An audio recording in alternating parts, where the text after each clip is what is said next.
Let's sing them in. Hey, All right. Hey, everybody. Welcome, everyone who's just joining us here in this session. Welcome. This is our final session of the Huge Artist Summit 2021. I am Sean Dillon, the managing director of Huge. The Artist Summit, why we do it? It's part of our commitment to serving the improv community through education. And it's a chance for us to explore some topics that are important to improvisers, but that aren't improv technique itself. And in the past, we've done everything from graphic design to accessibility to directing improv, you name it. This year, we're really focused on things that are bridging the gaps between people and communities. So this final session is on improv for social betterment. How looking at the ways we can take improv outward facing toward the world to make the world a better place.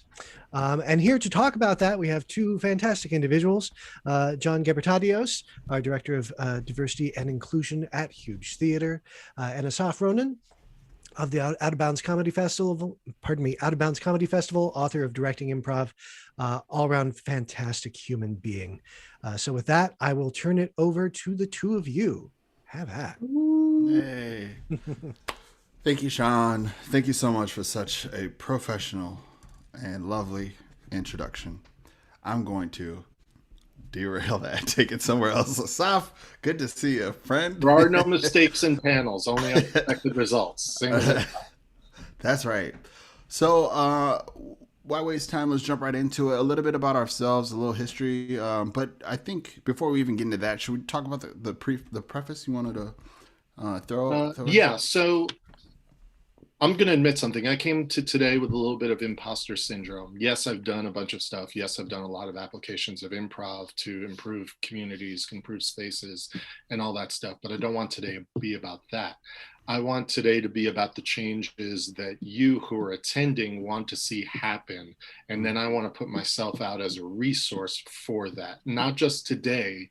I want you to be able to reach out to me after this panel and I will help you down the path if you're kind of stuck on what to do next, if you're stuck on what the methodology should be around the change you want to make happen, what the possible curriculum could look like.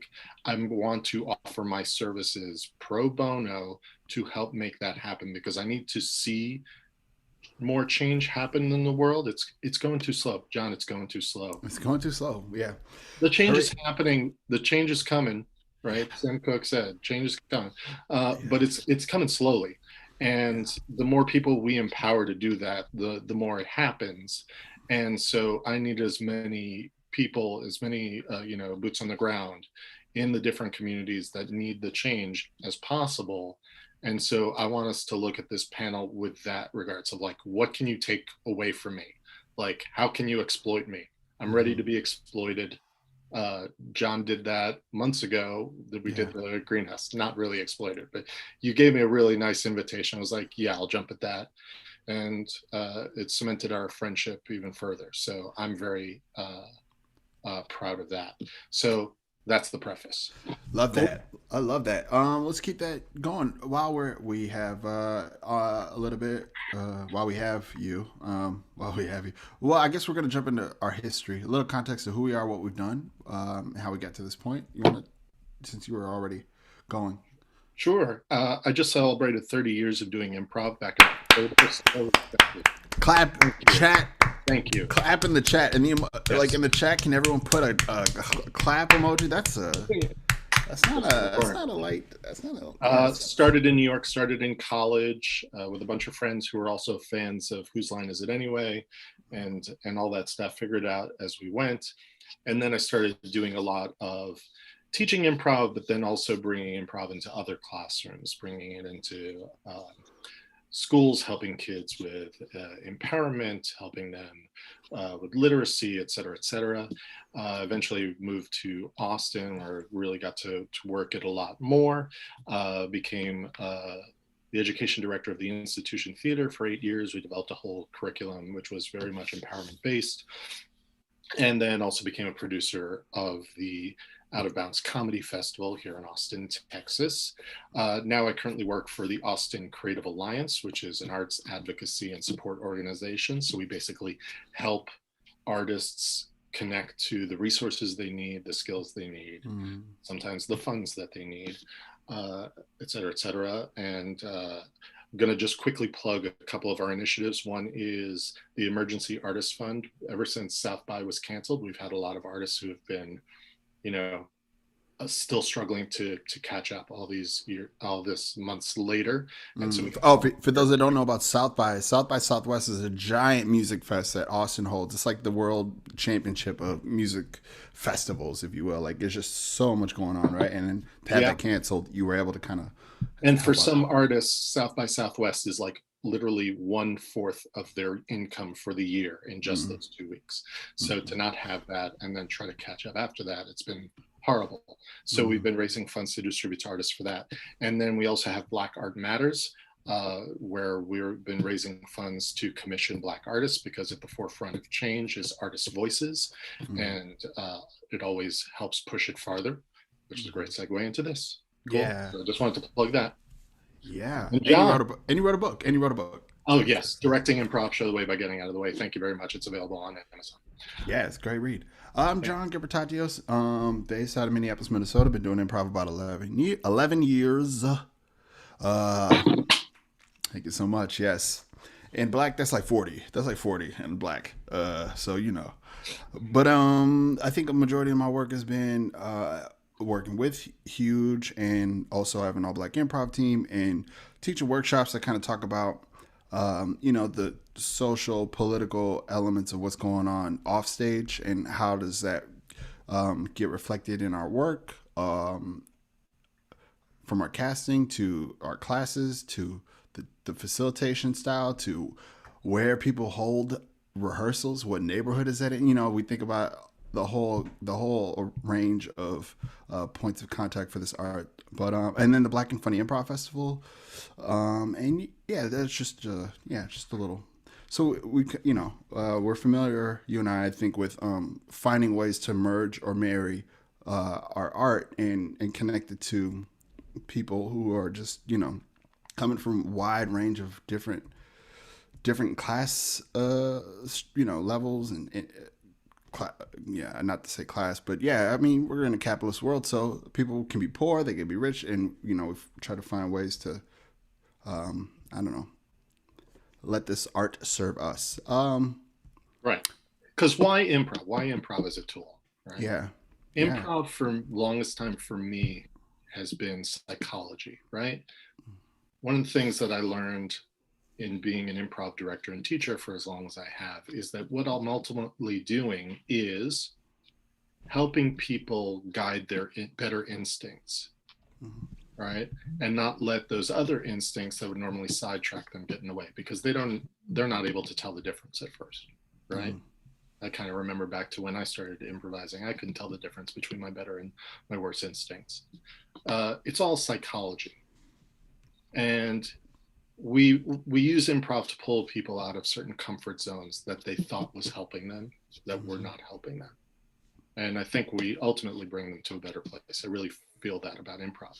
And so in any community where we want to bring change, in any system, in any organization, whether it's the classroom or the corporate room or whatever, there are certain comfort zones that people need to be guided out of, not pulled, not yanked, but guided out of them, because they don't recognize the bad instincts that are tied with that are not serving them, and ways that they can find, other ways that they can find comfort that are more beneficial to them and the people around them. And I really believe improv is kind of the key to helping unlock that. Yeah, I would agree. I'm gonna take a look at this list here that Sean, are you listening, Sean? Yeah, I'm here. Okay. Well, do you have that email up with the beautiful bullet points? Let me find it. I don't have it right here. Meanwhile, can I ask the people that are attending, if you've come here with a thought of a change you want to see in the world that you're curious about using improv to do, or already doing? Or if you haven't thought about it, what's an area that you're curious if improv could be used to implement change? Yeah. Right. So if people could put in the chat whether there's something that you have already used improv for social betterment, or you're in the process and wondering how to pursue that, or if you haven't thought about it before today, what's an area that you would want to see changed through improv or just Mm-hmm. changed? Cool. And I'll jump. I'll jump in. Um, so yeah. So what is intimidating to me is this idea of like, if you want change in the world, then it's like, how are you gonna, how are you gonna use this improv? How you like? That's scary and intimidating because we know we have things like ICE, we've got police, we've got, there's a lot of oppressive systems out there. So I remember teaching a workshop in St. Louis, and somebody said they were going to come take the workshop. And then they finally showed up as a black man, and he read the description. Never took improv before, but what he heard or what he took away from the description was, we're going to take this pain that we have in the world and turn it into some fun, loving things. So this was probably a year or two coming off of Ferguson. So this did not compute. None of this made sense. It was offensive. He was looking for smoke. He came to that workshop. He was hot. He was ready to like get into an argument or whatever it takes, because that was offensive to hear. Like, how is somebody gonna take this art form and use their pain and make that the art? So it is intimidating. And then by the end of the workshop, it all made sense. We were all hugging, and it was like a major insight for me too, that like, oh, we can't just we gotta be mindful about like what the goal is, what we're trying to say, and be clear with what we're saying, because I think even though our intentions may be beautiful, how we kind of like execute it also can be weird. So I think about like what big things are there that I'm like, well, improv could be of service here, without thinking about how I'm going to write the description, because obviously, but it made me realize like, oh, we can connect to anybody. Had I not, I mean, I don't know if this man would have showed up if I would have wrote like a boring description that didn't pull. I don't know if he would have showed up, but him showing up was a big risk. So when we talk about this work, I just want to know, like, I think Asaf, you definitely do, and I acknowledge that it's a big risk, it's a big jump, and it's for some like problems in the world. Like, no, improv is not the time and place for some things, and I think, but I want to talk about, if you don't mind, because I want to pick a place in the road and we can just go. And Sean, I just wanted you to have that list up just in case you get inspired, Sean, to jump in this. And if you feel like there's an aha moment, like Asaf and I may have like missed something, please Yeah, jump you in. got it. So when I want to put a pin in the map, and then maybe we can like kind of like expand outside of that. Preventative work, right? Like, we don't talk a lot about like in society how we can do like preventative work, and I think about that a lot with kids, the young ones who have improv experience, growing up, and they end up having I don't know if there's data, but there should be data out there that shows that they end up having like, just a more successful whatever go at life. They have more confidence, they have a more understanding of who they are. So I think when I think of that, and I'm thinking like, okay, how can I get improv into these like communities that best need it? So starting with that question, right? Let's just break that down. I think we can kind of like find a little flow, if you want, just like a 5-minute like thought exercise. Let's say a community needs some improv, right? And you and I have spotted this. Well, if you and I were just kind of like brainstorm, let's say we just have like a pen and pad, and we're like, well, how are we going to get improv into this like underserved community? Like, that's important to us, but what would be some things that you and I initially right away we're going to have to, break down? How are we going to get improv into this underserved community? Yeah. Now, you specifically said underserved. Underserved, poor. Right. Yeah, I meant poor. Yeah.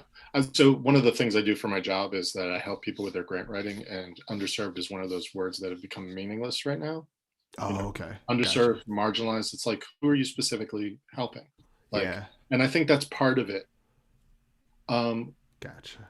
Sometimes we got to narrow the focus, at least to start, right? Mm-hmm. Because that's when you connect A to B most easily. Mm. Like improv is a very personal, parentheses, selfish art form, right? Mm. It speaks to the individual. So we need to know, like, what room do we want to be in? Who are the people in that room? Like, visualize it. Because if you widen the net, and I think we've all known this, like even when we perform improv, improv's not for everyone. Not every improv show is for everyone. It's not supposed to be. I don't think any art form is supposed to be for everyone. Right. It speaks to people in different ways, different levels. And so with this work, especially, you got to know who specifically you're looking to speak to. Yes. Right. So if it's kids this age to this age in this neighborhood, et cetera, because even neighborhood to neighborhood, I don't know about Minneapolis, but here in Austin, we have a horrible segregation problem. Mm-hmm. So if we don't recognize the differences from between when we're visiting a school on the north side versus on the east side here, Mm-hmm. right? When we switch zip codes and everything that comes with that, Mm-hmm. we're not really paying attention. We're not ready enough to help, right? So I'm hearing know your target audience that you're going, know the community, know the demographic, know the age, know them almost just as well as they may know themselves, as best as you can. There's never too much information. Visualize the person you want to connect to, and then you better connect to them, right? Mm-hmm. And then be prepared for all the variables that are going to come around that, right? Let's talk about that. Let's break down some variables. I know one for sure, which is internal one. You and I, we talk, and I learned this from you, this notion of giving ourselves permission individually, which is a big chunk of the like hurdle for a lot of the works people do. It's just give yourself permission to get it wrong, give yourself permission to get it right, give yourself, like whatever your hangups are, whatever, like give yourself the permission and grace to mess up and also to make it work. Like there's a lot of permission that needs to be granted. Right. Because if we're not ourselves exhibiting a sense of vulnerability, we can't expect that vulnerability in the room with us, with the people in the room with us. And that's a key component, right, of what we're doing. So just like today at the top of this thing, I spoke about my imposter syndrome. I gotta put that out there because that's where I'm coming from, because I don't want it getting in my way. And I know that I'm going to ask some questions of you all in this room, right? And there's going to be that thought that of like, well, how do I phrase it? How do I put it? Should I talk about this? Should I just let's stumble through it together. That's kind of key.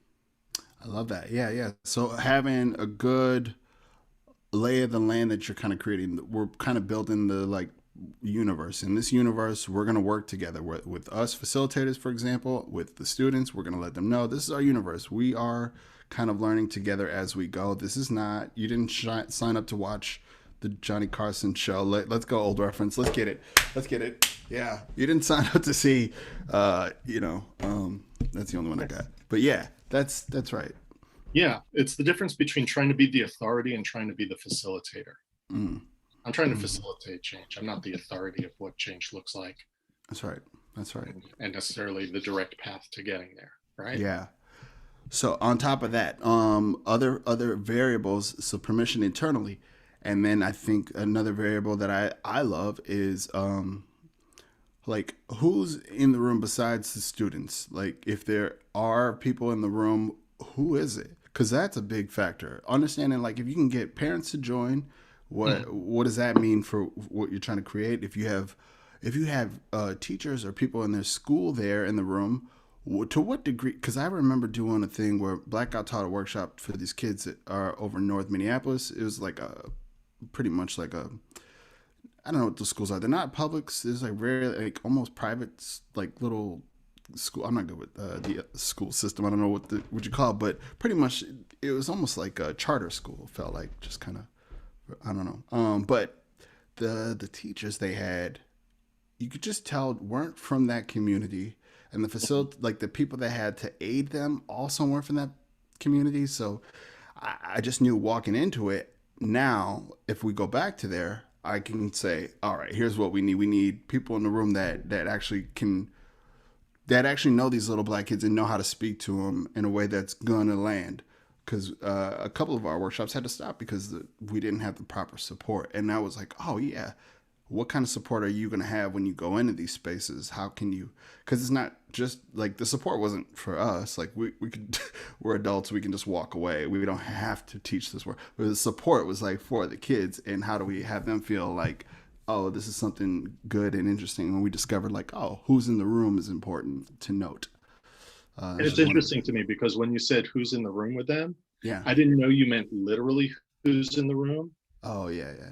I thought you meant like everyone that we kind of carry in with us, all the Yeah. experiences that we carry in with us, the other people we've had to deal with, the other experiences Yeah. with people coming into the classroom from other That's fair. places, or whatever, however they've viewed authority figures Yep. in their life that they're now kind of putting laying onto us. Uh, Yeah.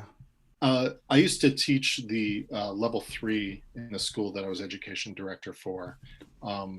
And there was a point, at the beginning of the second class on, I would do a check-in with everyone and see, well, what resonated with you from last week so we can build from that, right? Because unless it sticks with them, it doesn't really matter. I can recount my lesson plan, but if it didn't stick with them, it's not worth recalling. And one of the days, I think it was like in week 3 or week 4, I was going around and I had one guy who was telling me, I was thinking about what you were telling me about how I moved too quickly at the top of scenes and I try to make things happen. It really made me reflect on when I had my brain tumor and I almost died. I was like, what? This is the first I'm hearing about this, didn't know about this. And then the next person was like, yeah, it really had me reflect on I have a social disorder and I don't make eye contact with people. And so and then the next person was like, yeah, it had me reflect on my sobriety. And so it's like, these are also equivalents of the people in the room. There's those people that they're carrying in, these other versions of themselves, the highs and the lows of their lives, right? And everything they've built their psychology around. As a result, that's now appearing when you just ask them to do zip zap zop or some shit. Right? Of like, that has them worry about whether they're playing zip zap zop right. Correct. Yeah. Absolutely. Yeah, like being happy and joyful for some of these kids, and they can't. They just, it's not allowed. So for them to show joy would be a form of weakness, and it goes against, again, like what you're talking about. All the people that they're bringing with them would tell them you can't do that. Right. Yeah. Okay. So that just like a 5-minute, a little like just a thumbnail sketch of what kind of the conversation is like to build. You kind of have to take apart everything, and you kind of gotta hopefully enjoy that part, because if you don't do that as thoroughly as possible as you can, you're likely to do some harm. When some of this stuff is just like kind of like, oh, if I would have taken the time to kind of like walk through all the spaces I could think of, it can be helpful. Yeah. All right. I'm not following along on the chat, but it looks like we got some stuff here. While that's pulling up, you want to take a look at anything there, or Sean, and I'm going to read along on this bullet point. Oh. Ooh. Well, sure. So one question for the two of you. I know you just mentioned not wanting to screw things up. I know that with work like this, that's often a fear that people have that keeps them from doing as much as they could, that they don't want to be the bull in the china shop. They don't want to come in and make things worse. Can you speak to that at all? What our relationship should be to that fear, and what we do about it? Okay. I'm going to quote a show that's really helped me through the pandemic, Ted Lasso. Are you familiar with that show, John? Yeah, somehow, some way, yeah. Yes. Remind me to share the episodes with you if you haven't seen it. They're fucking beautiful. But he quotes Walt Whitman in it. And the quote is, be curious, not judgmental. Mm-hmm. I think if we're always extending curiosity towards the people that we're in the room with, we connect to them on their terms, as opposed to on our terms. Yep. Yep. Right. And I know that everybody has their own path. I mean, I think Jill Bernard's in the room, and I think I'm going to misquote her possibly, but I think Jill's the one who said we are each our own school of improv. Was that you, Jill, that said that? Is that what you said? Yes, correct. Yes, correct. Awesome. Right. Nice. And I think we are each our own school of philosophy, school of thought, et cetera, et cetera. We all each have our own path that we need help, guidance getting down, as opposed to there's this one way we should all be living, we should all be improvising, we should all be doing whatever, right? Mm-hmm. And so curiosity helps me know what the path is for you versus the path for the person standing next to you versus et cetera, et cetera. Of course, I come in with certain ideas to kind of bring us all together on, but then I have to be attuned to how each person responds. Oh, that person's struggling on that. Why is that? What's going on for them? They need to hear something different, or they need to hear the same thing in a different way, right? Mm-hmm. That's key to it. Like I said earlier, we all have all those people that we're carrying in, and all those thoughts that we're carrying in, and all these fears that we're carrying in that are very particular to us, that we're going to need guidance around. And how do we address those fears and let them know it's okay in spite of those fears, right? Mm-hmm. So be curious, not judgmental. Don't think you know the answer. Yeah. And I would just echo that in terms of taking that mindset and bringing it to the room and being intentional about that. I think this is just like inherent, but in the classroom or the rehearsal or the space where people are trying to work, and make mistakes, and I want to always remind everybody that we are in a space where questions are great. This is not going to be the place where we condone, villainizing people for asking questions in certain contexts, right? And when you have that context, it's really nice to let that just be that, and letting everybody honor that in a way is really, now everybody, not only are humans already curious, but they get this like relaxed feeling to express and really show their curiosity in one another, in world. And yeah, and if things are like, oh, well, that's silly, I can't believe you didn't know that.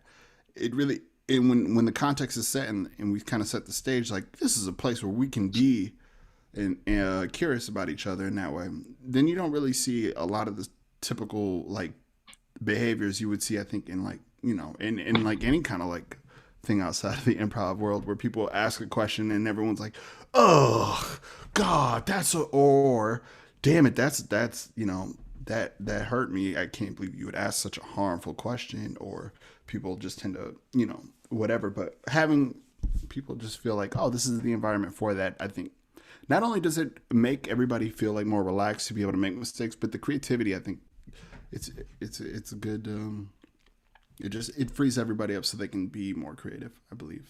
Yeah. There's more trust. We get mistakes from the when we start using the muscles we haven't had a chance to use before, right? And then as you build up those muscles, it gets easier and easier. Yeah. I noticed something in the chat that I can give a quick answer to. Margot, I hope it's pronounced Margot, who asked, as someone who's not a nonprofit, how to get grants.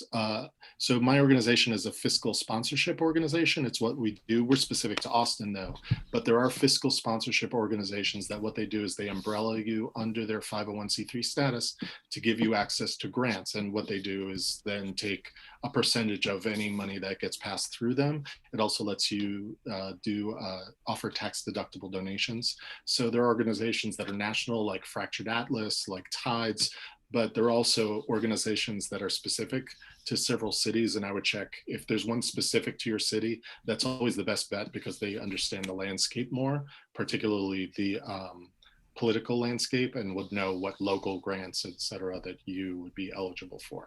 So that's just quickly for Margot before we continue on the track we were talking.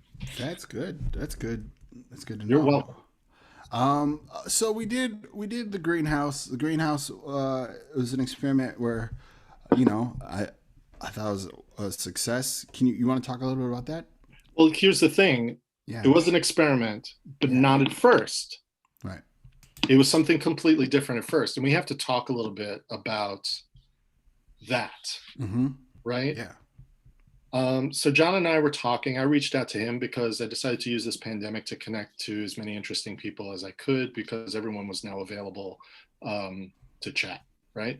So I reached out to John and we talked for, I think, 2 hours that day. And by the end of the day, by the end of that 2 hours, he had basically enlisted me to teach a workshop, all right, which at first was going to be a directing improv workshop, which Sean was involved in, but also the key was creating a diverse slate of up and coming directors, Mm-hmm. right? Is there anything that I left out that's key, John, in That's regards pretty to much it. I just saw professional? that. I saw a lot of people who had potential to direct who just felt like they didn't. There was like this missing step from wanting to direct to directing. There's like this missing element that they just needed, just something. And I was like, oh, soft. Yeah. Right. So we were slated to start on a Tuesday in June, Yeah. Yeah. and then the George Floyd murder occurred. Yeah. Yeah. And everyone who John had listed to be part of the workshop was specifically from Minneapolis. Right. You want to talk a little bit about, John, of like that as being kind of the context for us then starting that, and then Yeah. we can talk about how we shifted. Yeah. For me, the context was I was so pumped up about this. I was like, oh, this is going to be. This just felt like, we set up the tee. I don't know how golf works, but they're just gonna knock this ball out of the park. This is perfect. But what the George Floyd thing did is it really made me re-examine, like, oh, because I've dealt with race with my work. I just assume, like, if people want to deal with it, they can. The door is open to come do right. But then that George Floyd thing made me realize, like, no, I have to also re-examine, like, how I want to go into projects. Like, because some projects I'm like, I can wear race on my sleeve, and how people deal with it is how they deal with it. And in this case, I was going, oh, this will be a director's kind of like training session, a camp, a boot camp, like, but how could we ignore what's happening in the world while trying to learn this? It just, to me, just seemed like the most heartbreaking, disingenuous, not fulfilling. How can you, these, and the students are more than capable. So the context for me was, well, there's a fire going on, and everybody that's taking the course is in Minneapolis, except for Asaf, and it's multiracial, multi-gender, just everything. It was a very diverse group, and everybody was hurting equally. But I think in that we kind of recalibrated, and I feel like found it as a healing place. Yeah, I think so. Somehow. The first workshop we did was still a directing improv workshop. It was very soon after the murder, but it was before the protests hit the level that they had, and a lot of the folks that attended the workshop were very much involved at the protests and other activism around it. And so we had to cancel. If I remember correctly, the first week we actually did a directing workshop, and there were some people that were saying, I don't know if I can stay here for the whole 2 hours. And amazingly, they did. The next week, I think we had to cancel because there were all the protests that were then taking root. And then we weren't sure when we were coming back together. And that's when you and I talked, John. I was like, yeah, let's not try to make a directing improv workshop happen where at the end we're doing a show. Yeah. Right. Yeah, that was the idea. Everyone was going to do a showcase where they were going to lead a 20-minute thing, et cetera, et cetera. It was like, yeah, let's not do that. Mm-hmm. Let's talk about using improv for change, because that's where everybody's minds and hearts are at right now. Mm-hmm. Yeah. And we tossed it out to the group, and everyone pretty much immediately signed on. Yeah. And that became the greenhouse. Yeah. Yep. And it was just week after week, or was it? My memory is bad, but it just felt like each week we got to really focus on an actual practical need. So it was very like theoretical, but also very tangible things that people would walk away from and learn, and we'd learn from each other collectively. And I think just like co-facilitating it too was very like, I just learned like a lot about like there's just a lot of strength in like being able to bounce off with you, right? Like even though we had everybody there, but it's just you can't. Yeah, there was just a lot that I learned about support in those situations where it's just we could go a lot. You know what's that saying? You can go fast if you go by yourself, but you go a lot further if you go together with the team. So, and I felt like that was a great example of that saying. Like we went really far with how much ground we could cover with each student's desire to want to create a specific type of work and to give Mhm. each student specific attention that they needed. Student, but also having this like relaxed idea of like, no, we're not asking you to like capitalist style churn out some work immediately. We need to see product. It was more, it was like, like in this world where you have the amount of time that you need to get to where you need to do whatever you need to do. And that was like, I thought a very very powerful tool that I discovered. I don't know if we all discovered along the way, but I discovered that like, oh, we're operating on a different timeline here as we look out our windows and we see businesses boarded up, but yet people are hurting. We were like, we don't have to operate on this. Like, how am I going to churn out a show and make this into? We Right. didn't need to do that. That was so we changed our whole like framework of approaching this art, and I thought that was really, really cool. Right. Um, Yeah, because there's never enough time, right. Yeah. right? There is never enough time for all the things that we can envision that we want to do, right? And so if we use time as the marker, we find so many ways to fail at it, Yeah. right? I always look at like how can we move the needle, and the needle is compared to where we are right now Mm-hmm. versus where we think we need to be. Mm-hmm. Not where we should be, not where we can be. We never do that. It's where we think we need to be, right? Mm-hmm. And there's never enough time to get there. Yeah. Never Yeah. enough time, there's never enough energy, there's never enough resources. But collectively, if we're all moving the needle, I think we make huge impacts. Hey, Yeah. we just plugged the theater. Um, Huge. so we had a variety of different ideas in the greenhouse as to what specific people wanted to work on. One person they wanted to change the environment of trauma-based education that they were witnessing in the school they worked at. Mm-hmm. Right. Another wanted to create Oh, a that was Katie. That's Katie Quinn. They yeah, wanted that. Katie That's Quinn. right. Shout out to Katie Quinn. C. Michael wanted to create a space for trans artists Mm-hmm. where they participated in creating the rules for the space Mm-hmm. because there isn't often that opportunity to do that, Mm-hmm. right? Think about all the spaces that you've entered that have had rules baked into them Yeah. and how much they served you, right? Mm-hmm. Mm-hmm. Right? We end up serving the rules rather than the rules serving us is what tends to happen. Mm-hmm. So C. Michael wanted to create a space that changed that kind of system for specifically as an art space for trans artists. What else did we have in there? Sean wanted to work on physicality, right? Or just Yeah, more nonverbal. embodied Yeah. improv is what it was. Exactly. Embodied improv. I'll bring myself on camera. Yeah, the idea of bodily awareness and bodily listening, and how we can use improv as a tool to tune into that communication Right. that is happening between people. Which is an idea that's very empowering and helps bring about more body positivity, right? And a lot of self-care is involved in embodied improv. So Can I also throw this out there? There was some language that Asaf, you introduced to the Greenhouse program around permissions, the permissions we give ourselves and the permissions that we need in order to be successful in a certain space, or the permissions we need to give. Can you speak at all to that? I won't be able to speak at all eloquently to it. sure. So before we can talk about permissions, we have to talk about the space that we're looking to enter to make change. What's the change we're looking to see happen, right?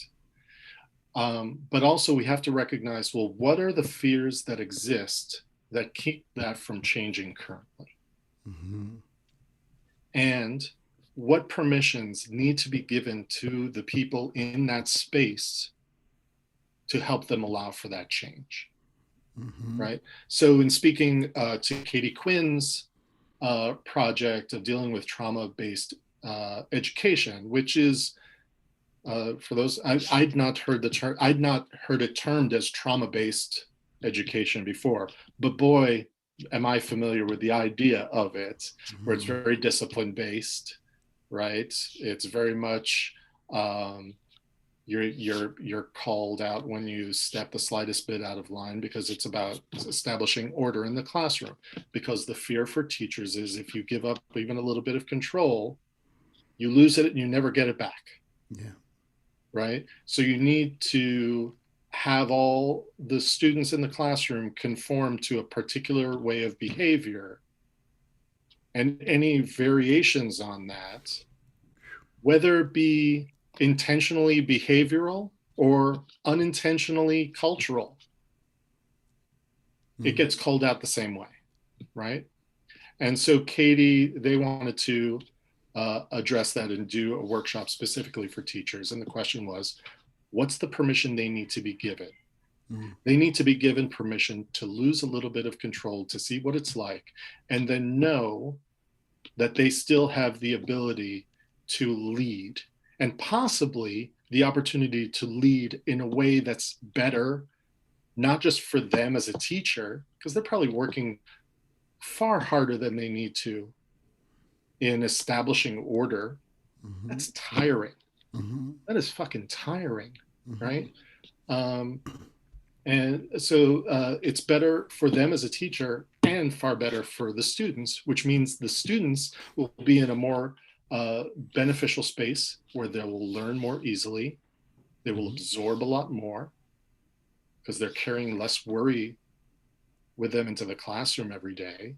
You Mhm. know, you're basically, because otherwise you're just creating a space that they don't want to be in ever. Right. And Right. how do you absorb information in that space, right? Yeah. So that was the thing that we looked at with Katie, and then it was like, okay, what's the permission we need to give them? How do we give that permission Right. to them? And then you would basically create a curriculum. And there, we all know lots of, if you've been doing improv for even a year or even less, you know, lots of games that call on you basically to play the fool and come out the other end better off for it, Yeah. right? Yeah. Because it gives you that permission to let that go a little bit Yeah. and see what opportunities come to you as a Yeah. result. And so that was that's the idea of giving permissions that we'll probably talk about a bunch in this panel. Yeah. That's key to the work to be done. I think you touched on it eloquently. I want to open up the idea. I don't know if we tell people, but if you want to jump on and you're in this and you want to ask a question in person, that might also be helpful too. If you feel, uh, I don't know, you just type in there. I'll go on and Sean will get you on because some of the questions we might have to kind of tease out just a little bit more because some of the stuff can deal with some lofty things that are nice and theoretical, but when we can get into like the specifics, I feel like there's more. We could just sink our teeth into it in a more satisfying way, whatever it is we're eating.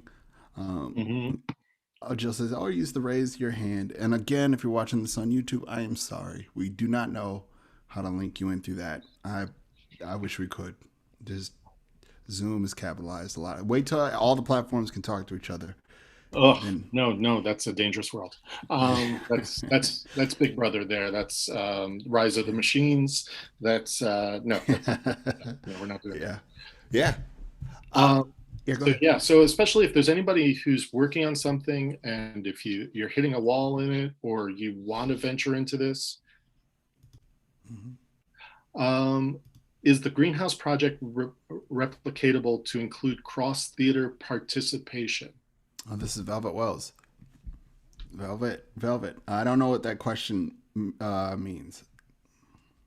Like, As a way to bring different theaters together, yes, I think it's a way to bring different organizations together. mm-hmm, Um, Once again, it's that kind of vocabulary of creating permissions, being curious about each other, and so everyone participates on their own terms, mm-hmm, uh, but in a way that's bringing them closer together. So yeah, I think there's a way to bridge any communities, whether it be between different organizations or uh, communities or whatever the case may be. mm-hmm, I love the idea of communities with similar goals working outside of specific schools. So mm-hmm. do I. Yeah. Okay, well, I'm going to go back to, I see a question up here from Pam Franklin, my duo partner in Pam and John, Tea Time with Pam and John. Being comfortable with vulnerability. Can you accept it? I don't know what that means. What does that mean? Like, this is back at 21 minutes after the hour, about 21 minutes ago. I missed this one. I don't know what the context we were talking about, but comfortability. We were talking about we need to be vulnerable to kind of demonstrate that to everyone else that we're Oh, working with of the benefit of vulnerability. I think Pam was maybe like echoing us with that question. oh, I yeah, think it was a yeah. bit of a rhetorical question. Correct me if Okay, I'm wrong, Pam. Of gotcha. like, yeah, that's the challenge for us. Can we accept our own vulnerability? Yeah, It's tough. yeah. And I think the vulnerable thing is for me. I was talking to some, I think Jill and some folks a couple weeks ago about what does vulnerability even really mean. And to me, the way my brain works, and this could be wrong, is when I think of someone who is being real and removing whatever was a device or something before they used to kind of like mask that realness or whatever it is. When you're just being real, then I feel like then vulnerability is the effect of that afterwards, like when we're being real. So I think because you can lie, you can also mask and still show vulnerability. You can performance. So from a performance standpoint, I just want to like for me anyways, it's easy to clear up. So how real are you being with yourself and with other people? I feel like will kind of like help you understand that feeling of vulnerability there for the people that are just like, what does this mean? So if I walk into a community that I have no familiarity with, this is not a community that I've served before, but I want to do this project where I'm going to go into this community. I'm gonna be real with them. I don't have any background of working with this community, but I want them to know I have been learning, and I'm incredibly vulnerable, and I'm here, and I'm just being real with you, leveling with people. And I think that there's some power in that, a lot of power in that. I think I've gotten this far in this life at 38 years old with that sort of mentality, and I think it's underutilized. There's a lot of baggage that comes with having to know things. So for me, not only was it just like understanding what vulnerability meant for me, it also meant like how much power I can gain from being real and accepting my vulnerability and just knowing that it is what it is, and that with that I actually gain leverage because once I'm put in that position, I don't feel that my moral compass is compromised. I don't, there's a lot of things that I don't have to worry about no more because this is just Mhm. what it is, if Right. that makes sense. And also, there's certain communities that you're going to step into that you can't know everything. You can't know, for Mm-hmm. example, having done improv with a group of teens who were on the spectrum, Mm-hmm. neuroatypical, I can't know what it's like for them, Mm-hmm. right? How they see the world, how they connect to the world, how the world connects back to them. There's no way I can know that. So I have to even be even more open. I have to be even more curious. And one of the things that sometimes occurs is certain kids, when they are neuroatypical, when they find something that they truly enjoy and understand, they really latch onto it and they want to present it. So especially when you're doing improv, they're going to want to wedge that thing in Mm-hmm. to every scene that they do, Yeah. right? Um, it's a source of comfort for them, and you can't yank that away from them. Right. But if you allow it to happen and then look at all the different ways where you can add just the slightest variable into what they're doing, just to kind of open up their world just a little bit more and see how they respond, Right. right? See what else they might light up about, right? Because when there was one team that I worked with, she was very into U2, the band U2. Oh yeah, the one that hijacked our iPhones back in the day and made us listen. That's right. I remember them.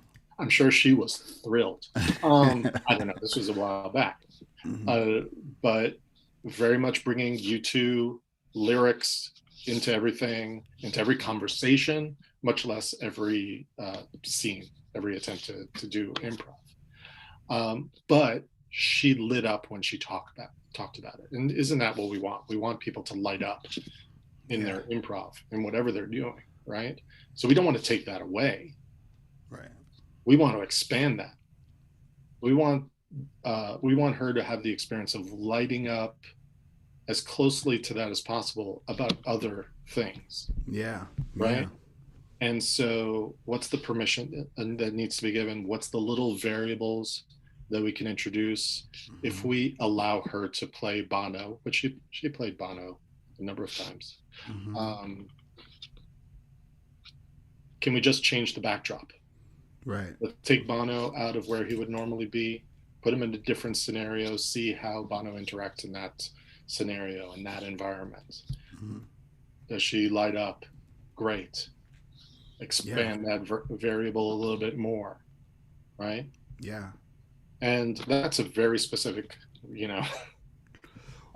what that does, can I just jump in there? What that does, because I love that, because when I think of music, I think of like, yeah, we got genres, but really it's a feeling that people are trying to get to. And they have certain genres that for whatever reason it works for them and it gets them to that feeling.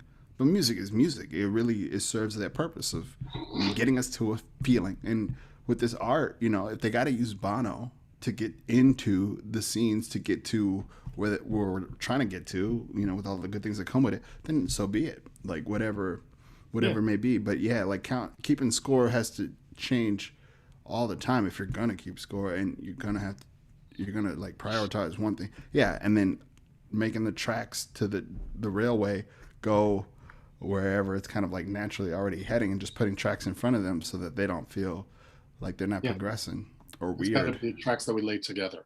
Yeah. I love that. Who wants to jump on and ask a nuanced question? Or kind of explore something with us.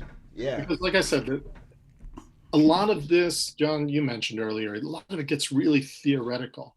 Yeah. So we can't sit in the talking vague theory forever. Yeah. No. We got to start applying it. That's right. Imagine this is that NPR show where you called in about your automobile and Osaf and I are those two guys. It's like car talk, but society talk. I love it. Yeah. I'm just seeing that Hazel posted something in the comments here. Ooh. Let me see. As an improviser belonging to jump on. Oh yeah. Sorry. Yeah. Oh, there you go. Are we able to see you? Are we able to? Oh, if yes, you'd rather not, that's okay too. Yes. Oh, there you are. No, it's fine. I wasn't. Hazel. Hi. So where are you coming in from? From Finland. Oh, wonderful. Well, good morning. Oh, sorry. Battery is at 6%. Okay. All right. Great timing. Oh, no, I'm making a lot of mess. Okay, we're good. Yeah, great. Yeah, but let's just still act like the 6% battery. I like that. Yeah. Okay, so I have a question. Yes. So I belong to a language minority in my country, and randomly and strangely and in a very lovely way, I've been able to do improv in that language my whole time. So when I started, that's how I found it. And it's been a great resource to meet people who share the same language. And I found a network of cultural people, like people in arts and culture who speak my language that I had no access to before. And now in the past year, I've been following all these kind of discussions on our own positioning with privileges and things like that. And I definitely think that, whatever I want to start doing, I should start with my privileges and how I can sort of leverage them. And this sort of weird situation of belonging to a minority, but still having somewhat of a privileged language position, because it's second official language. So we have a lot of rights, like I went to school in my language and I have the right to go to court in my language, and theoretically probably won't happen, but at least, and there are many other languages who don't have even those rights. So I would really like to use my sort of experiences and support the smaller language groups and help people who might be interested in improv, and maybe teach teachers so that they can then continue. And I don't really know where to start. Right. because I don't want to be like imposing my great idea on communities that are like, and I don't have any previous connections. So it it feels like a huge project, and I want to be sort of sensitive of how to do it. Can I before you even go to the next step, Hazel? This is a great question. I want to make sure I'm hearing the question correctly, and then I have a question for you. Then I think we can kind of unpack some of the things that are, because it's a very common thing that you're talking about. But let me make sure I'm understanding. In Finland, Yes. you speak your people in Finland speak the second highest rated language. I don't know how to say this correctly. Second most common. Like the second most common language, yeah? No. Okay. Or the second recognized language of Finland. So it's historically, it's a second official language. It's not even a minority, it's a second official language because of historical reasons. So percentage-wise, it's not necessarily the second language. But okay, so yeah. you've inherited some prestige, some like some respect because of history, but population-wise here today, not a lot of people are speaking that second. The thing is that the percentage used to be much higher, but I don't know, maybe, so I don't know exactly all the historical things, and it's not the thing, but for example, in Helsinki, the capital, 100 years ago, it was 20%, and now it's 11, and in some places it's even less, and it's only in certain areas, but it's because of the history with Sweden, so it's Swedish, basically. Gotcha. But there's a weird, like, it's a minority, but it's sort of like some see it as like a colonial past language, and some like, so depending on how you see history, you will rate that. And so it's, I do have some privileges because I got to go to school in my language, but I also learned as a kid not to speak it publicly, because even kids were threatened sometimes if they were speaking it. So it's not like, not everyone respects it. Also, everyone has to learn it. So that's like, I think, the biggest sore point. I have to learn Finnish, even though I'm bilingual, but so I had to learn both. And even Finnish speakers have to learn Swedish at school, even though it's a 5-6% population-wise language. So there's like some complex history. Gotcha. But, and then real quick, I just want so that helps. Yeah. So then you wanted to reach out to these other groups, other communities in Finland where you live, and you wanted to introduce improv to them, or maybe start like a club or something like that, right? Some kind of project. Okay. Then, but before we even go further, I just want to ask, where did that come from, or more importantly, if you can answer, why does Hazel want to go into these communities and give them improv? Where did that come from? Because I think that's a very important thing to lead off with. I followed the discussions online. I mean, it's something that I've been very aware of languages. I love languages, but it's only been in the last year, partly also because for the first time in my life, for renovation reasons, I had to move out of my apartment, and I moved to a small town an hour outside of the capital, and it's 80% Swedish speaking. So for the first time in my life, I live in an environment where I belong to the majority in language. I go to the shop and I can ask the lady in my language for things, or I call like the cinema and I'll just start with my own language. So for the first time, I sort of realized that for the first time, I'm not a minority. And I haven't realized that in all my life, because I'm so fluent in both. And I never realized that I always speak the other person's language. So there's been like this shift of like, ooh, okay, interesting. And then I started thinking like that my improv tribe, at least my original team, has sort of been a place where I've been able to learn a lot of things, and the value and the sort of the amazing thing that I got to do that in my language, and not everyone gets to do it. I follow like the discussion on the international community, and everything is in English. So I'm starting to sort of read everything through this filter of like cultural colonialism and things like that. And I would rather have conversations from an equal point where everyone gets to speak their own language. Maybe we need a Babel fish for that, I don't know. But this it's not fair that some people get to speak. That's what you believe. You believe in a world in improv where people have access to speak in their mother tongue, and you have that comfort and safety and confidence. You believe that that should be given to all communities. That feeling, right? Yeah, and I do think that for some people it is a big, how should I say, especially starting out with improv. If you're also not comfortable in that language, so it might be actually a thing that's keeping you back for even starting. But when you get into the intricacies of theater or drama or even literature, a lot of people believe that you can fully experience it only through your first language. So I think that's sort of, there's those two things. And so I just felt a little stuck. I've done almost no improv in the past year during the pandemic. And I've been like, I want to do something, I want to help. And so somehow this language thing resonated with me.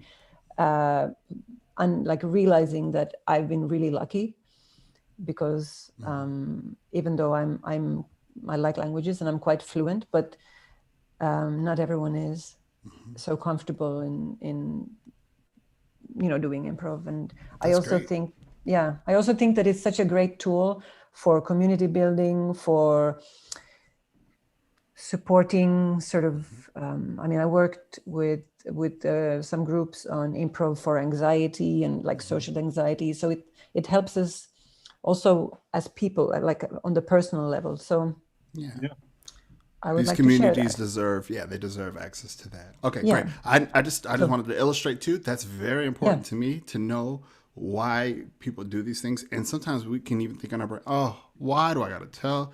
It's so cheesy. Why do I got to talk about it? You guys? I'm not a saint. I just want to do the work, But it is very important for me to hear it. So thank you. Right.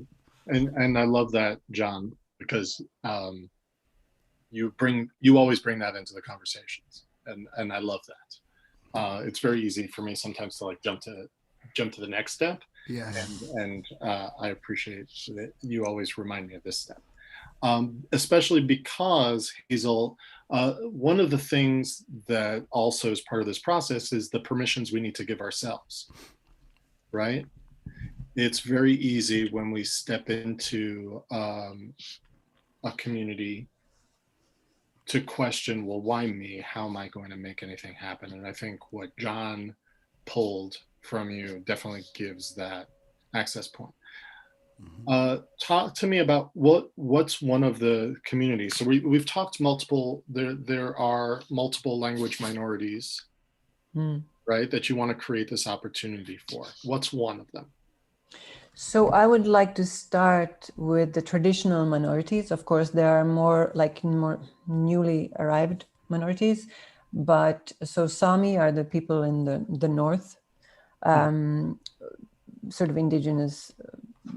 That's sort of what maybe in Finland is can be considered the indigenous, even though it's historically debatable of who came where and when. But the Sami and then the Roma, which are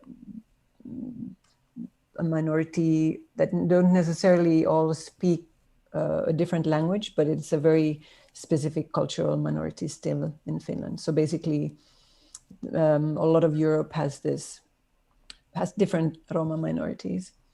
Right. So those two at least, but if it's a functioning concept, then it could work for other. But I want to invite you in the beginning to kind of start in a more particular way, or more focused way than you might normally. Yes, we ultimately would want to expand this to help everyone that we can. I think when we set out to help everyone, we have trouble helping anyone, right? But then it also helps you build up the tools that you need in order to facilitate this, right?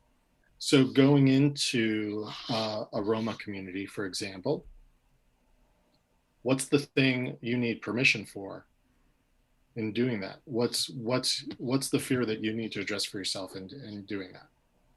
For myself, are those Romas gonna beat you up? Huh? What are you afraid of? No. Okay. All right. Just brainstorming. All right. What else?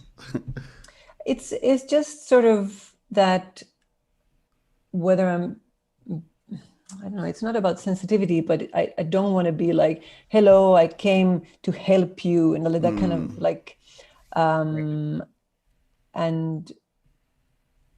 I don't know enough about the culture. I know that especially the Roma, maybe not so much Sami, but especially the Roma, they still have very specific cultural traditions and Right. things that, of course, I don't want to be rude or do anything wrong, but I'm sure I can read up on it. And probably the most important thing would be to find the right connections, like the people who would then sort of. Anytime I enter a new community, one that I'm not familiar with, the first thing I do is try to find one person in that community to connect with strongly, who I can kind of empower, enlist, get as an assistant. And before we even get to the solutions, I think what Asaf is listening at, we're listing off the fears. So when you go, boom, I have a solution for this, I can say to this person who is Roma, who's my friend, hey, I'm going to do this project. Here's my fear. I need a person that would be, whatever, because this is my fear that I've identified. It's clear, Yeah. What other, was there, what else? What else are you afraid of, or what do you need permission? Like one more. Wow, such deep stuff. I'm thinking like more like how will I even have the time, because I'm so thinly spread out with my resources at the moment. What kind of time do you need? Sorry, what kind of time? What kind of time do you need now? Yeah. Right. So if we're, once again, we'll never have enough time. And if we're just about moving the needle, and I think Sean, correct me if I'm wrong, but in yours, I think this was a similar conversation we had where you were envisioning this whole program of embodied improv, and it's like, and how am I going to do this? And what's the outcome going to be? And it's like, can we just plan for a one shot? We just do a one-off, so you can see what that's like for you, and learn in the room, and also get the inspiration from the room that you'll be able to build a longer program out of, right? Wasn't that a conversation that we had? Absolutely. Sean? Yeah. Not trying to plant the entire tree, trying to plant the seed and see what grows, Right. Because it happens in every art form. I used to lead some writing groups, and the writers would always be, I just can't find time to write. It's like, what does time look like for you? If you found 15 minutes to write and you did 15 minutes worth of writing, wouldn't you be in a better place than where you are right now, where you're saying, I can't get any writing done? 15 minutes of writing is valuable to someone who doesn't write at all, right? Who doesn't find the time, right? So what does that time look like? Scale it down, right? Because what you're trying to do has so many variables in it. And that just increases the fears. Right. You were just moments ago talking about multiple communities, each speaking their own languages, each with their own, cultural touchstones and parameters and customs, and doing an ongoing program and all this stuff. And I'm saying, well, what happens if we just do a one-off with one particular group with the aid of someone who can speak directly to that community? Yeah. Let yourself be the expert in the improv, and give all the benefit that comes with that expertise, and let someone else help with making that connection, and then letting them take away from it what they can, and then learning. And then maybe what you come away from is the next one off, it's going to be this much better because I have this understanding now that I'm armed with.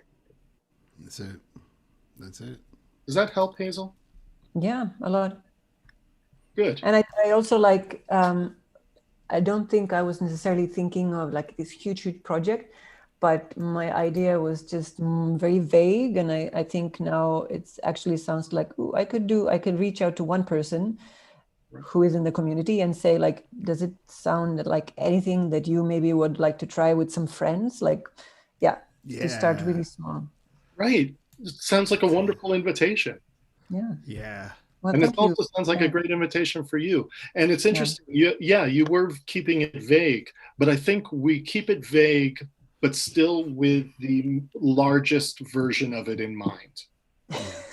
Right. Yeah, that's why it is vague. Because that helps feed that fear more, which then keeps us protected because we don't venture in that direction because it could be that big. Mm-hmm. Our frontal lobes fuck with us so often in this regards. That's where we visualize danger. My friend Todd Stashwick also said this it's also our language center. The place where we visualize fear is also where we visualize language. So it's hard for us to not conceptualize things without immediately addressing the fears inherent in those things that we're visualizing. Right? It's a great tool if you're in the woods, and you got to survive. We need that. But it can be a hindrance if you're trying to bring the Roma community improv. Yeah. And I would just like to say, this is a great question. Remember your reason why. Thank you, Hazel. We'll go to the next caller. Caller, are you there? Thank you, Hazel, for filling. Nice. Do we have how are we doing on time? Sean, how are we doing on time here? Oh, you're doing great on time. We're about 3:15. Okay. So you got whatever time you need. Okay. I'm kind of curious now if there's anyone else who has similarly something they've been thinking about, like Hazel has. Do you want to feel like Hazel does right now? Let us show you how. It's 3-4 a.m. in Finland, and you are elated. Don't you want that vibe? Get it? Yeah, I mean, also too, if you just want to jump on and ask a question that is even more vague, like we realized like Hazel had a relatively specific question. Right. I know that sometimes it's just like, I just want to do good, but there's some hangups. I don't know what they are. And that's kind of like where you're at. And I think this is a great place for that conversation too, because I think we tend to stop when we have people that care a lot about a lot of things, and they have a skill or a talent or the ability to do improv, and they're just like, I want to marry some things together, but I don't even know where to begin. That seems to be very popular. Like I said, I'm putting myself out there to help beyond this panel, right? So if 3 months from now you come up with an idea of, oh wow, now I see this need in the world and I'd really like to address it. Yeah. Come back to me, and then let's talk about it, and we'll hammer some things out to get you started. I love that. Another bit of sort of the brass tacks of going about improv for social good. I'm interested in talking about, how do you figure out what tools of improv to bring to bear on a problem? Whether it's the exercises, the principles, whatever, in order to give it some specific to hang its hat on. Say that I've observed that there are much worse healthcare outcomes for people of color because they aren't heard or aren't listened to, by and large, by the medical profession. And that's a problem that I feel like improv has something to say about that, and to improving those outcomes. Say I found myself, a partner in the healthcare community, a hospital that's willing to let me come in and work with some doctors and nurses and other professionals. How from there do you go about figuring out what of improv to use to pursue those outcomes you're looking for? I just from the hip, I'm just going to go ahead I'm going to go ahead and just say that if this was inherently a problem surrounding race, right? Like if you got, then Joe Bernard, zip zap, zop, Sean, zip zap zop. Sometimes zap zop zip though. Yeah. Zap zop zip. So the scenarios, we're going to a healthcare facility or some sort of like healthcare professionals. We'll be taking this. We'll just call it a workshop for now, just to give it a box. We want to address this issue that they what is the problem again? The healthcare professionals cannot. Yeah, that healthcare professionals are not effective at either hearing or believing the medical complaints of people of color. Right. So What we don't want to do is we don't want to conflate the seriousness of this with the silliness of zip zap zap, right? So I believe we got to do a good job of being specific with the sensitivity of what you're dealing with, and then I think we want to whatever the exercise we choose. My trajectory as well, we have professionals who have a topic that they've never really dealt with before, and they might have to take some responsibility, and that can be hard for a lot of people. They might be closed off, and they might feel like this is a personal attack. So my goal then is to how do I get us and all the professionals into this idea of there's a societal issue surrounding race. How do I now get them all to understand that this is bigger than us? I'm sorry if I'm freezing up.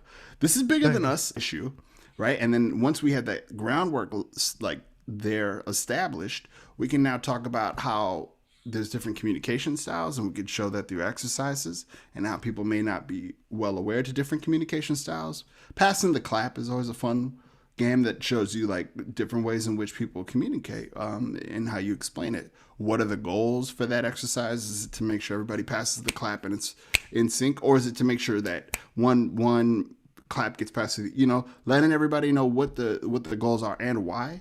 Because if they have a patient that is complaining about pain, well, they may not have got the the best service looking sort of thing, like the best Band-Aid or whatever, but at least they got service and they were served because you heard them out and you received it.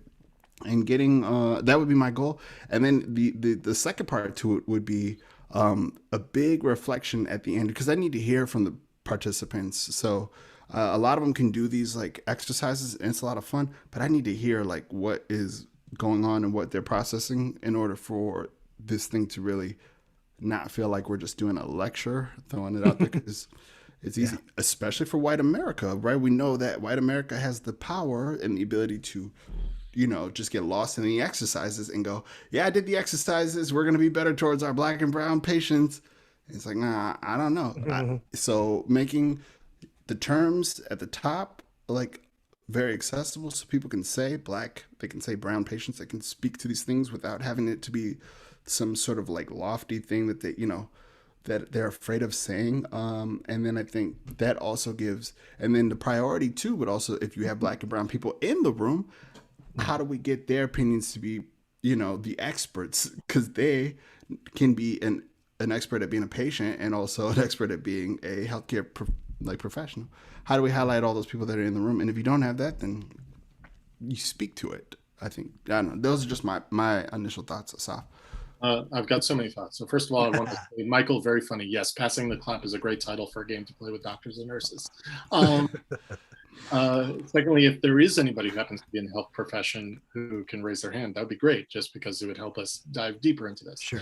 Thirdly, one thing that John pointed out that I kind of want to counter, yes, definitely tell them the focus of an exercise that you're doing, but not always the why, because sometimes when we try to fulfill the why of the exercise, we don't just do the fucking exercise, right? So if we do, improvisers will experience this of like, well, this is a status game, and so like we're going to play with different physicalities to see what status. Well, they're going to think status first, then the physicality that goes with it, rather than let themselves go through different body shapes and then recognize the status that comes with that body shape, right? So sometimes telling them the why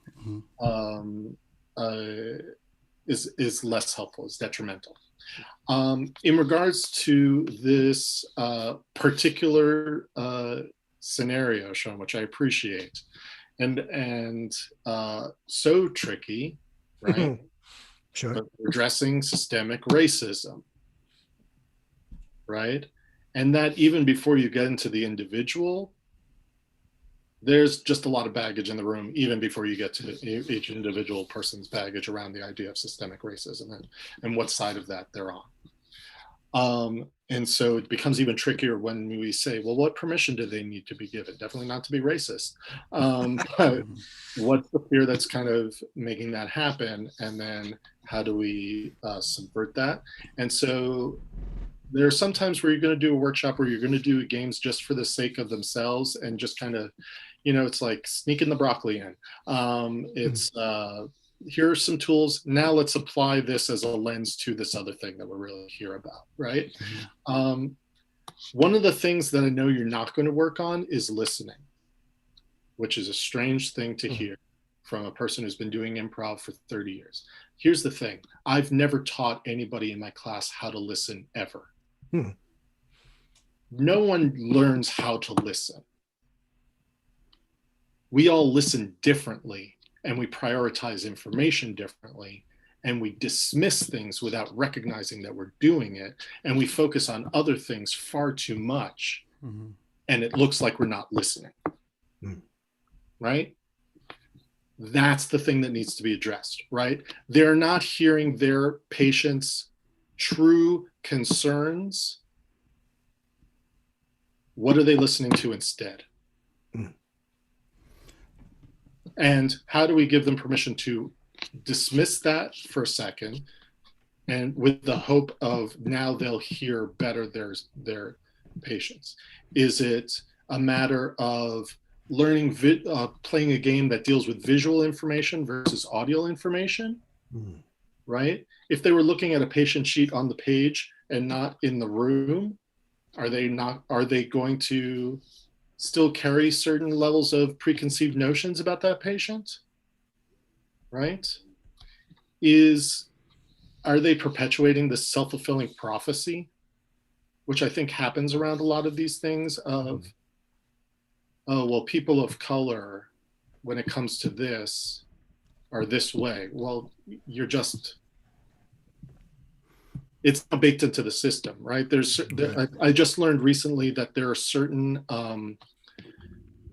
calculators they do to assess the care that a patient needs, but you're automatically assigned a certain amount of points for being a person of color, which then skews the final assessment to that, to make sure that you don't get the same care that a white person does. Right? And even if we didn't have an actual calculator that's right. doing that, that's chilling. I'm sure doctors are also doing that. They're coming in with that assumption that they need to let go of. That's diverting their listening, right? I often talk about, when I teach improv, about satellites. Many times we connect to each other directly, but a lot of the times we connect through what I call satellites. That satellite could be of what I think is going to happen. I'm going to connect to you through what I think is going to happen versus what's actually happening in front of us, or what I think you want to hear, or what a good scene looks like, etc. And we connected a satellite and then to the other person through that idea to try to fulfill that. Similar to what I was saying about don't let them know the why sometimes, because they try to fulfill the why rather than just doing the exercise. And similarly, don't think about what the scene's supposed to be. Just do the fucking scene, right? And similarly, in the room, they need to learn, don't think about the conversation as a myriad of conversations that you have. That this patient is different from every other patient that you've had, right? And getting them to that. So how do we disconnect them from those satellites? In some cases, it will be very overtly racist, and that's going to be, how do we disconnect them from that satellite? Some, it's just going to be, well, this is the way it's always been done. Fucking hate that phrase. Hate the phrase, this is the way it's always been done, as if that's a reason to keep doing it. So there are all those satellites we got to disconnect them from. We got to distract them with it, distract them from it, right? And so I always look at the exercises that it's like, okay, if I recognize this might be one of the issues, and I really can't tell unless I talk to someone in the field, right? Sure. To kind of, I have theories, right. But it's like, okay, and sometimes that's a good place to start the conversation, but I can't go in just based on my own theories, based on watching a bunch of medical procedurals on TV or whatever. That's not helping anyone. Got to talk to someone in the field. They recognize it. I mean, if they brought me in, it's with a certain idea of what they see happening. Or sometimes they need to be given permission to make the assessment. They don't want to say it, right? you know, we're having a higher rate of death amongst our patients of color. Why could that be? Or whatever the case may be. Like, they don't want to say it. They want you to come out and say it. It's like, no. You're the boots on the ground. Let's break this down together, because otherwise we're not going to make the change happen. And I'm just going to be coming in and doing this very broad stroke kind of approach, and we'll play some games and it'll be fun. We'll do some make 'em ups, but we're not going to actually change the culture of anything, right? So we got to recognize what's the satellite at play. In a place like a hospital, there's probably a shared satellite as well as the individual satellites, and so we got to find what that shared satellite is. Whether there's a certain policy in place, or there's this certain mentality that's kind of unspoken but shared, or whatever the case may be, and how do we unhook that, and then find the games that counter it. Yeah. I'm not a fan of games that show you, well, this is I've had people that before they teach yes and, they do a no but story to show how wrong it can go. I'm not a fan of that. Yeah. I think, especially in this scenario, right. I think if you do yes and, or I do not only that in place of yes and, which is because I have a yes and tattoo, so now I've got to get a second tattoo.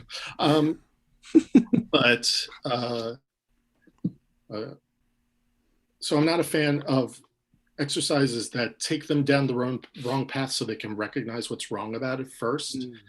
I'm a big fan of exercises that show them a different way to approach the same thing, and now let's compare those. You already know what it looks like otherwise. Right? So I'm a big fan of that. Wonderful. Before we move on top of that, I just want to also say, with something like that, when we say, what did you say? Healthcare workers tend to, or statistically have had a lot more failures at responding or listening to Black and brown patients. That is it. So if I read that as like the objective or the brief or whatever, I would say, well, this sounds like a white issue first and foremost, right? Because we're naming only the colors. We're not naming the white.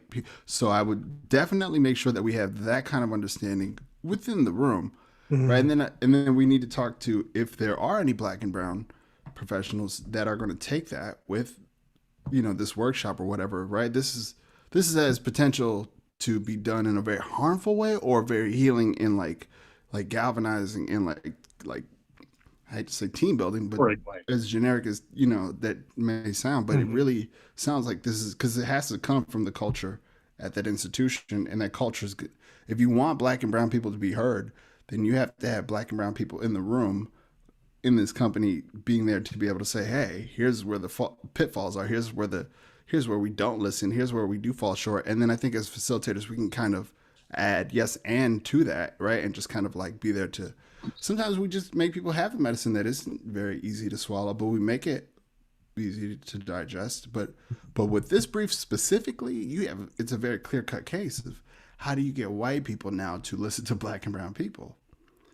And so right out of the gate, we're not coming in as like, oh, we're gonna Mary Poppins this.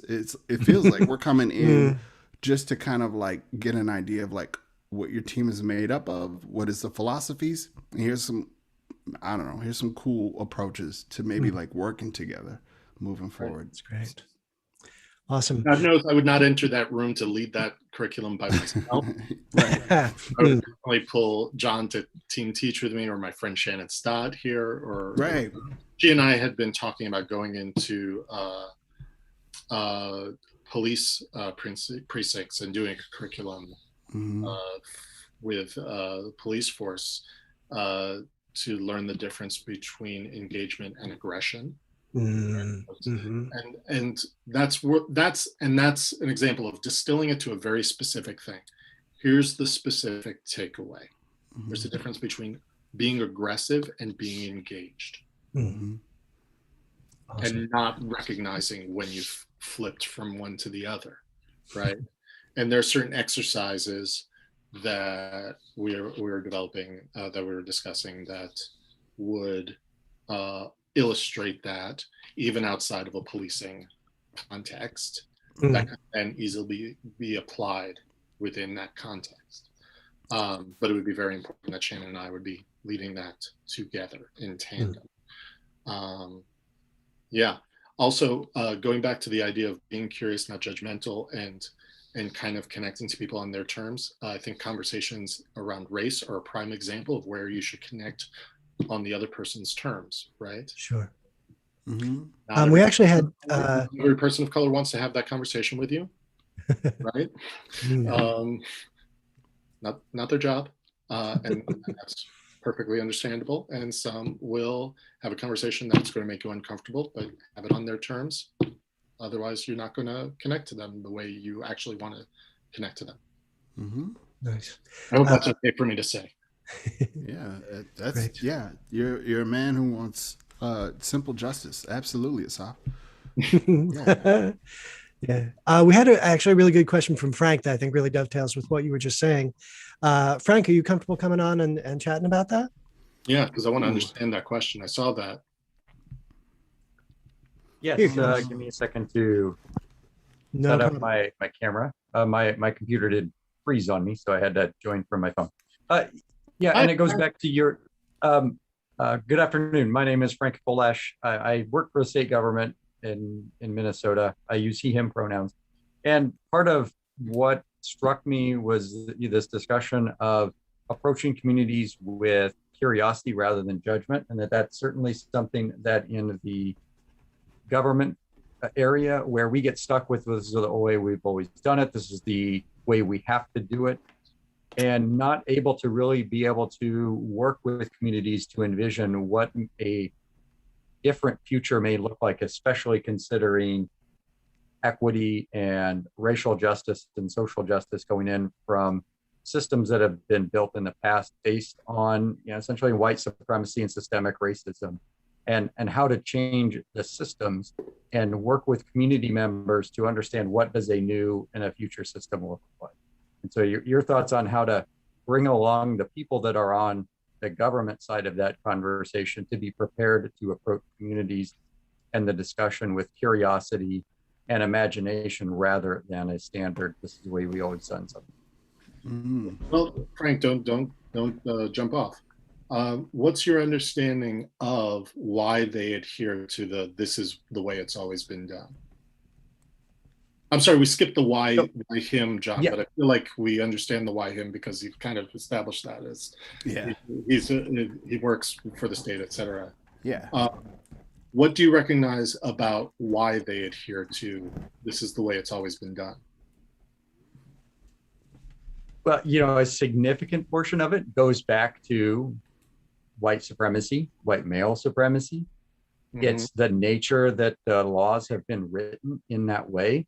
Laws have been written in ways to protect property. And so in government, we have to have an adherence to the way the law is written and what the requirements are structured as. And then that flows down into what rules we write and what policies and structures that we set up for ourselves in that government setting of then how do we carry forth on a day-to-day basis the people's work, the government's work. And so, most people won't recognize it as specifically this is a function of white supremacy or laws that were written with a white supremacy, a property supremacy, a property rights first notion to it. But they recognize that this is the historical structure on carrying out those laws that we have built. And I am here to ensure that we are being consistent and fair. Well, people will try to say they're being fair, even though they don't pull back the issues of what's causing an unfair. And so a lot of it is the embedded inertia of the system, the way we've done things. And I can't imagine another way of doing things. There's a key phrase. I can't imagine another way of doing things. So, because yes, I recognize the reality of these things were developed a long time ago by people in power who are all very similar to each other and wanted to keep it that way. And we've all found ourselves embedded in this system. But we also exist in a world where reality is laws like that get changed all the time. They get thrown out. Statues get torn down. New laws get enacted. We also live in that. What keeps us, what has us divert our attention from that reality to, well, it's always been done this way, right? And it's that lack of imagination. How can we use improv to open up people's imagination to things that will then give them the tools to move that needle in the right direction? That's $1 million question, and I just want to add a thing to just my thoughts, because how do we give them the tools, right? And when I'm hearing that from you, Asaf, I'm thinking education as the tool. So, like, Frank, let me ask you a question, Frank. If you have friends over and you're gonna play your favorite board game, right? What's your favorite board game today? Just today, if you had to pick one that you'd be like. Oddly enough, it's the game called Pandemic. Okay. All right. So you got a dark side to you, Frank. Okay. Okay. So if you had some friends over that never played Pandemic, the board game, what type of host are you? How do you inform them on how it plays? Do you say, here are the rules, read it yourself? Or do you explain it to them verbally? To what degree? Yeah. What's your style? Yeah, my style is, it's a cooperative game. So I will describe what the general rules are. I will describe what our purposes are, what our win conditions are, also what our loss conditions are. Yeah. And then try to lay out in a stepwise fashion of just what's the function of this game, and that it is, while it's cooperative, each player has to have their autonomy to make their decisions, even though we may be discussing what is best for your player to make or the team to win. You still have to have the autonomy of, you have to make a decision that works for what you want to accomplish. Yeah. So would you say for a game like Pandemic, which is fitting because it reminds me of this metaphor for like this learning about how government works, a game that has historically been known to just like oppress and has been, historically been known from the narrative that I know to exploit, to capitalize, for people that we're talking to. I don't have any trust in this. So when I think about educating this game, I can't even get into your place to want to play this game until there's been a lot of trust built. So before you even have me in the room to play this game with friends, there has to be a whole lot more other because boiling it down, I just feel like I need the community to know the game better than almost it, Frank, for them to really engage with it. And before that can happen, I mean, that takes a lot of community building. That takes a lot of zip zap zopping, which neighborhood, community centers, etc. With this notion of, we're just here to really kind of make sure everybody knows how to play the game Pandemic. Because I don't think a lot of people know how to play the board game Pandemic. We would love for you all to get involved and help play with us, but nobody's going to come play it. They don't know how to play it and they don't trust it. So that's just like my first initial, that's what I'm thinking from the gut. And that seems to be like a missing step that I rarely hear from state officials. So I'm glad you're talking about this, Frank. Yeah. Can you see the smile on my face right now, John? Just because once you started this line of question, I was like, oh yeah, this is so awesome. I fucking love this. This is so great. But I also I'm a big fan of the game Pandemic and board games. And John, have you ever played a collaborative board game? Like how so? Like, so the idea is, and this is such a perfect metaphor, Frank, because I don't know about you, but I remember when I first learned about collaborative board games, and I was like, what? This is a thing? And now I'm all about them. So most people, John, are used to the board games where you're playing against each other. And there's a way to become winner. And there's one winner and everyone else is not.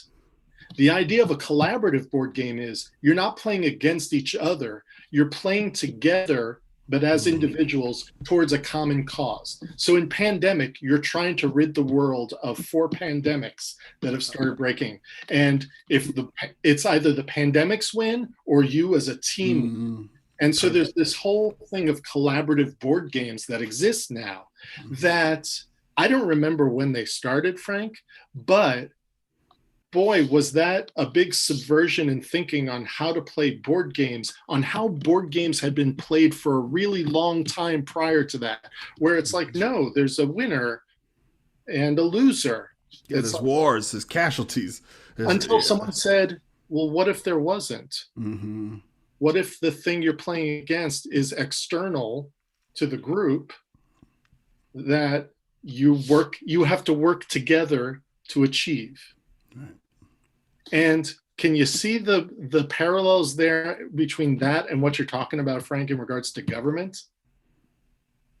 Yes, absolutely. And I think there's a couple of really big themes that are resonating with me and we struggle with. And one is understanding the rules of the game, because the rules of government are very complicated and they've been built up over decades to centuries, and the rules of the legislature are very complicated. And that was exhibited in a show that we did about the Capitol. It was written by a group that took stories from people that worked in the Capitol, and listening to the primary author of the show, he was amazed at how what you think happens in a legislative hearing, when you talk to the people that actually work in that setting, is nothing like what you think it would be.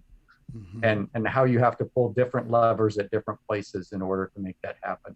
And that just happens throughout government. So, that understanding of how to help educate without being overly pedantic or authoritarian, but understanding these are where the roles played, but also this notion of we're not here to, especially in government, many people in government want to find a way that make things work for the community, for people.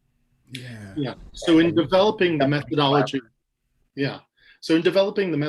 of how to address this and how to affect change, I'm going to direct you just like I did Hazel. You saw how many variables she had in that. When we pulled them away, she found an access point from which she could grow the idea.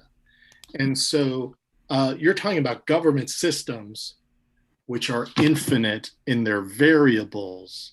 I've had to deal with city councils here in town, and just the involvement of their legal departments alone, which create all sorts of extra steps onto everything, which then creates barriers of access to the people that it's supposed to benefit. Particularly, we have a large Latinx population, artists who English is still their second language, and or might not have access to the internet to download the forms that they need, et cetera, et cetera. They're just creating all these barriers of access because this legal department, right? Which is there to reinforce other ideas which weren't helping the populace that were supposed to help either, right? So if we just look at one of those variables and try to construct a way to help them imagine a different way of that one variable, whatever it is, right? Even if it's to say, well, I've noticed that this application process has 10 steps. What if it only had 5? What would that look like? What would we lose? Would we lose anything that is actually a problem, right? Then we start to visualize a lens which we can apply to other aspects of the system that we're talking about, right? If we try to change the system, similar to Hazel, where it's like, that's so vague, that's so big. Where do you even start, right? When you carve the turkey, you don't think about eating the whole turkey. It's like, no, give me a breast, I want a leg or whatever, et cetera, et cetera. Where's our access point? What can we visualize about that? What are the variables that are involved in that? What are the fears that have us hold on to that variable? And how do we get them to have imagination that leads them into a different version of that? then does that create a template by which we can affect other changes elsewhere? Yeah. Yeah, Frank, let me know if you create that improv to educate the community on how to play the game Pandemic, aka legislation. I would love for that, because that's what a fun way to make something so boring fun and easy to engage with, which is, it's just for everyday people. I don't see how we could just get cracking on digesting how to do this unless we make it fun. We make it, because a lot of times we're motivated because it's a response of something horrible that's happened to us, or we're just one of the folks where we've had the power or the privilege to make to get the education and resources to learn about how the state works. Yeah, and I want to say something because we talked. Beautiful. I'm sorry, John. I didn't mean to cut you off. Oh, no, that's great. I want to hear it. All right. We've talked a number of times about making it fun, and for some people that sounds frivolous. And here's the thing about introducing fun for me: it doesn't just make it more palatable what's being received. For me, my basic tenet of improv is choice plus commitment, and it's the commitment that makes the choice work. Sometimes we get too caught up in what should I be doing? What's the move that I make? What's the right move, et cetera, et cetera. And it's like there is no right or wrong move. It's just what you commit to. And when you make a choice that's fun for you, you commit to it more and you really feel it in your body. And then you're able to cross that threshold and recreate that for yourself more easily down the road. So the component of fun in this change isn't not just to make it palatable. It's to kind of help people embody the choices that they're making more so that they really feel the difference of it. Mm-hmm. And that's really important to me in this regards. Hell yeah. Cool. Gotta make them feel it before they get it. Yeah. Thank you, Frank. Wonderful. Is that time? Yep. We got about 10 minutes left, so it's probably time we start winding on down. Thank you.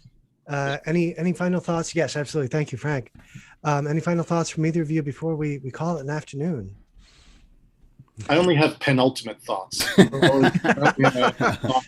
to last thought. I don't have final thoughts. Yeah. The way my brain works. Yeah, I've only got Pennsylvania thoughts. Where's my cheesecake? Yeah. No, I got nothing. This has been so good.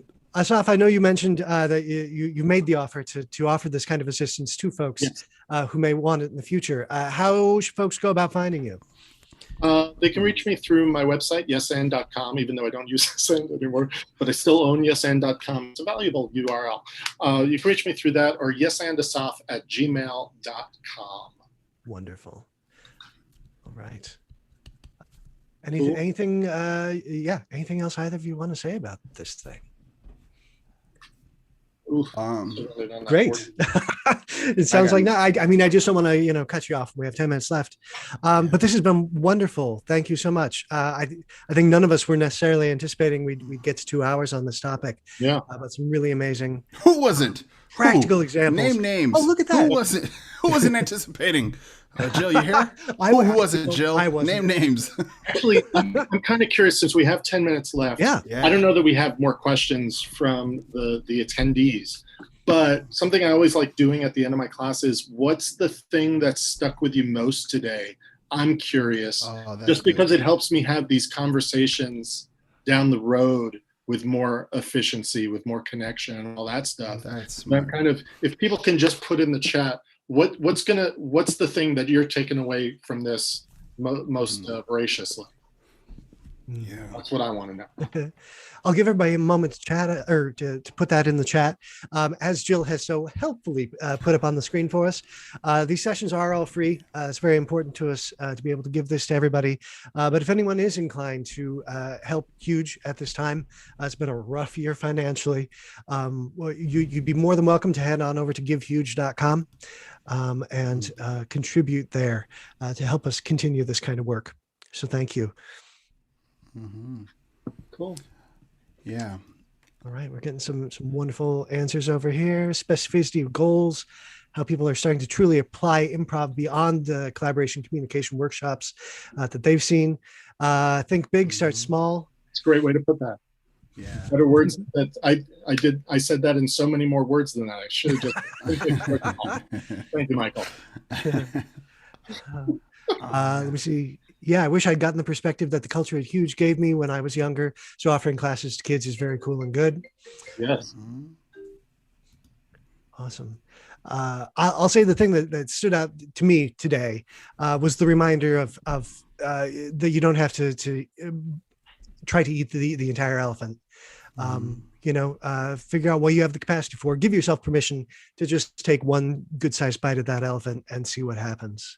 Yeah. Mm-hmm. Yeah. I'll take away the beauty of eating an elephant with a community is a way more efficient way too. Like if there's a giant problem, it's so much cooler to have everybody have a hand in. Or Jill says maybe we want to collaborate with the elephant. Yeah. Why we're trying to eat the poor thing in the first place, I don't know. Too. Yeah. Frank said takeaway was take a piece and start and look for ways to make the process fun. Right. That's great. Yeah. And I'm going to take away from what John was pushing of like, make sure you're clear on the why. Be specific about the why on this, because it does help you visualize what your next step is. Yeah. Right. If you go in with the idea of like, I want to see this change happen, but it feels very vague and general. Yeah. You can't find that foothold to climb that mountain. Right. And then going off of that, I will take away, which is, and I think this, but I don't think we name it or verbalize it, but it's often today, we have to use our imagination. What's the point if we don't? And if you're going to use your imagination, dream as practical and as big as you can. Why not? That's the whole point to these imaginations and dreams, right? Is to, you want to go beyond what you can already do. You can already do it. Somebody's already did it. You don't want to imagine and dream what somebody's already done. That's not a dream worth dreaming, I don't think, in my opinion. So yeah, dream big. Go for it. Yeah. Awesome. That sounds like an amazing note to end on. Thank you very much, everybody. Slow clap for John. All right, everybody. Thank you all for being here with us, and thank you for bringing your questions and your examples. What wonderful practical examples to hang things on. So we'll call it an afternoon. Enjoy the rest of your Sunday, and thank you to our wonderful presenters. Thank